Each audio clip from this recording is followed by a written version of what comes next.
Here we are, as I like to call it, Netflix at its finest. Once again.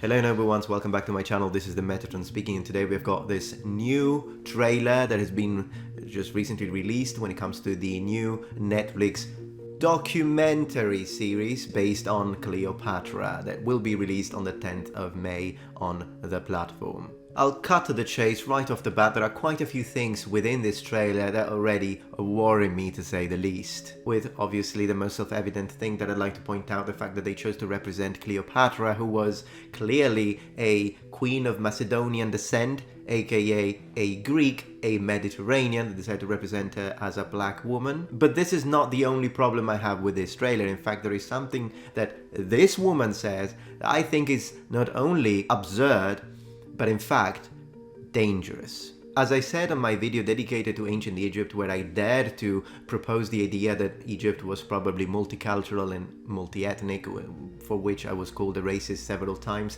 As I pointed out on that video, I did say that Cleopatra was, once again, Greek, and therefore she looked like, spoiler alert, Greek. And in the comments of said video, I was attacked multiple times with people telling me, you're building a straw man, you're building a straw man. No one is saying that Cleopatra was black, then it's not like they're gonna make a series about Cleopatra being black. Straw man, straw man, straw man.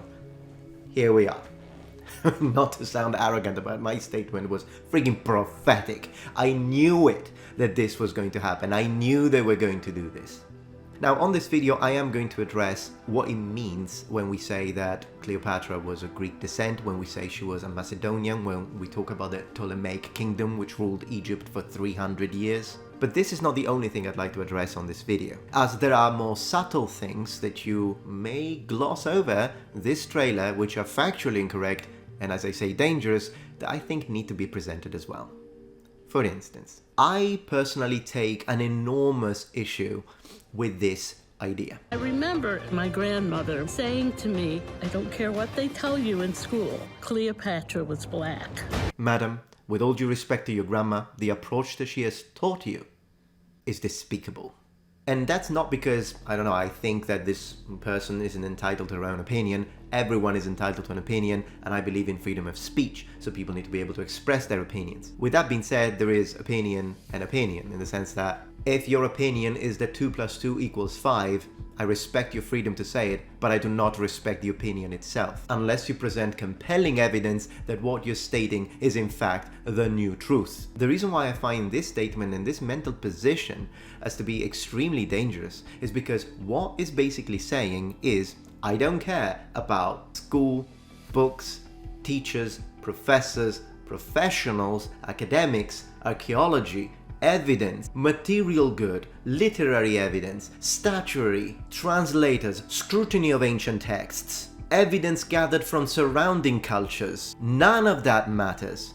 I don't care what they say. All that matters are my feelings. If I want her to be black, she's black. And nothing matters. It's like if you present evidence to this person, this is what's gonna happen. This. Now, the truth of the matter is, history, science, does not care about feelings. And with this specific statement, she's also exposing her bias, her personal preference. She is in fact invested. I'd like to underline that, for example, in my case, I'm not invested at all.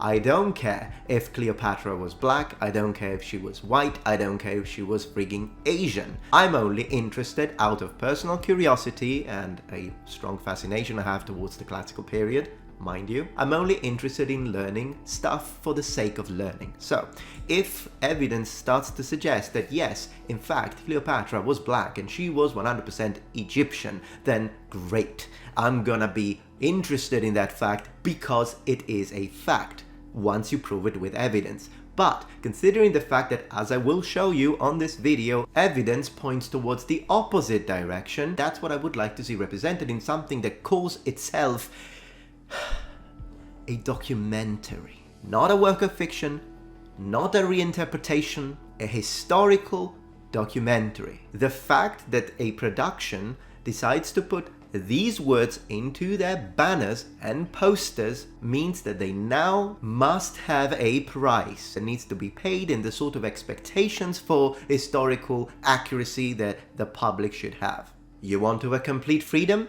Write work of fiction. I love it how on the trailer they mention on passing, because they had to, that she was a descendant of Ptolemy the First, who was one of Alexander the Great's generals. Cleopatra was a Ptolemaic ruler. The very first Ptolemy is a general of Alexander the Great. But then that part is glanced over as quickly as possible and followed by this. It's possible that she was an Egyptian. I imagine her to have curly hair like me and a similar skin color. Also, there are several other themes that we see touched upon on this trailer. For instance, she's a role model for empowered women, and this sort of idea of an empowerment is represented with this statement. When women ruled with unparalleled power. This is a woman exercising power. Also, this idea that they seem to want to present that she wants to protect her country, Egypt, against the European powers such as Rome is very strange. I would die for Egypt. What would you die for? She was Greek. She was born in Egypt, but she was Greek. She spoke Egyptian, which is a rarity, by the way. She was the very first Ptolemaic ruler who even bothered learning the Egyptian language. But she was a Ptolemaic Greek. If anything, this clash of civilizations, this struggles between powers was between Greek and Roman civilizations. There is no Rome without Egypt. Now this, spoiler alert I guess, would have been a very powerful and compelling statement if it wasn't for the fact that Egypt actually ended up losing to the Romans and became a Roman province, so there's that. She was Queen Cleopatra the 7th, I'd like to underline, since there were 6 more Cleopatras before her, since every queen was named Cleopatra and every king was named Ptolemy. Even though what I think is happening with these sort of documentaries is the fact that they are clearly trying to pander a specific political position and agenda, this idea that Cleopatra may have been a black African is not new. And even though there isn't any definitive 100% answer when it comes to racial or ethnic background, considering the fact that we have no idea where she was buried, we don't have a body we can examine, we do have one very powerful tool that can help us understand and at least make an educated guess: Occam's razor. In order to be able to properly use Occam razors, what we're going to do now is we're going to look at the two opposing positions, one saying that she was Greek and the other one saying that she was North African,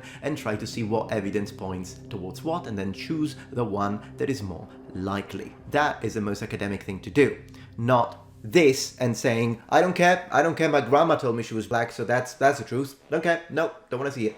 No, we have coins, we have statues, we have fresco representing Cleopatra the 7th. Here are some photographs from several different angles of the so-called Berlin Cleopatra, which is a realistic marble portrait representing the head, which is currently held at the museum in Berlin, Germany. This dates to her own lifetime, so it's period. Now let's compare that to this portrait of a Hellenistic queen. The woman is wearing a diadem, so we know it's a Greek ruler. Scholars believe that this is a representation of Cleopatra because the portrait is surrounded by Egyptian motifs. Clearly this is an Egyptian queen. Now notice the melon hairstyle and her nose, which is very similar not only to the period statue, but to the nose we see in coins representing Cleopatra. If this painting does indeed depict Cleopatra, then it would shed light to what otherwise statues don't seem to be able to, hence her skin color, which is clearly pale. Also, this is what a Ptolemaic ruler looks like from a period statue. This is a statue representing her father, and this is a statue that we find at the Vatican. Also, outside of performing specific ritual rites within Egypt, in the majority of cases, she was wearing Greek clothing, Greek fashion, Greek headwear, Greek hairstyles. Now, having considered all of this, what are the pointers instead to the idea that she might have been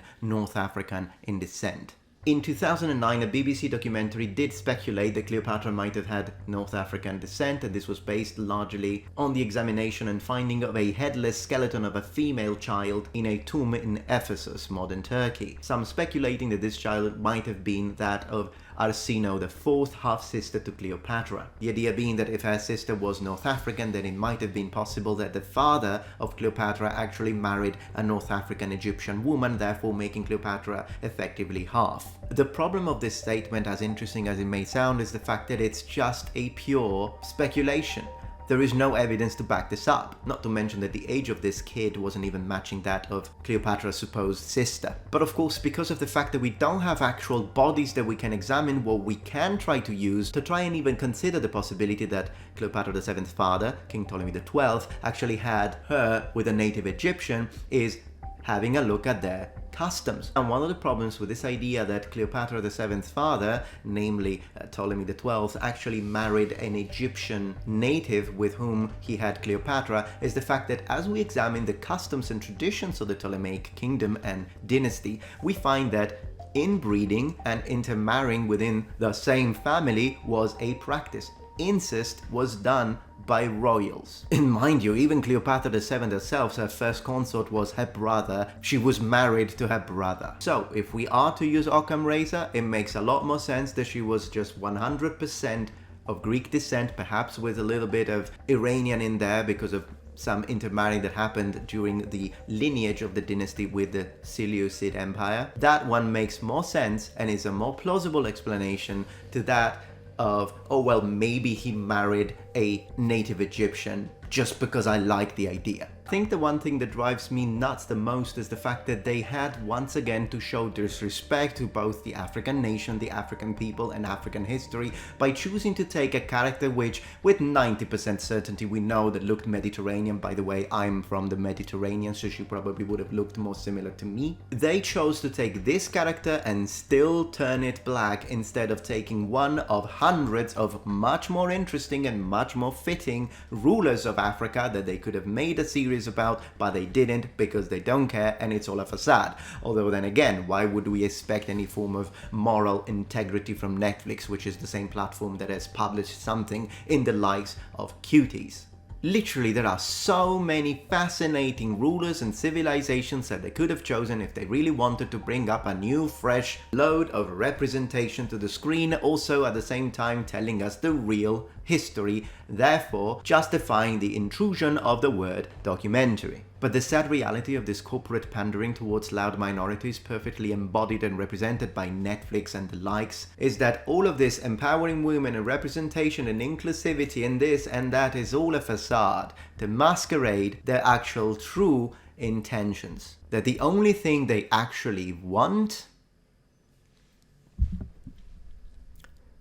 is money.